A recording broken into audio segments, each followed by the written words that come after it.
நெற்பயிர் அறுவடைக்கு தயாராகிடுச்சிங்க. தயார் நிலையில் இருக்கும்போது இந்த பக்கம் மட்டும் பாருங்கள் தனியாக பிரிச்சுருப்பாங்க.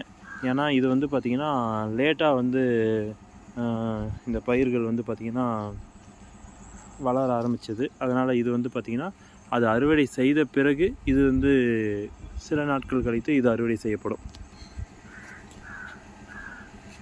அதனால் தனியாக பிரிச்சுருக்காங்க.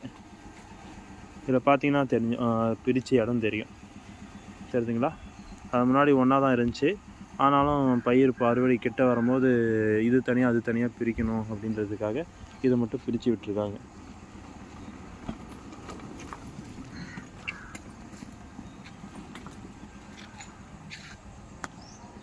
இதுக்கு மட்டும் தண்ணி விட்டுருப்பாங்க. இப்போ அதெல்லாம் வந்து தண்ணி போகிறத நிப்பாட்டியிருக்காங்க அந்த பக்கம் இருக்கிறதெல்லாம். ஏன்னா முதலில் இது அறுவடை செய்ய வேண்டும் என்பதால் பார்த்தீங்கன்னா தெரியும்.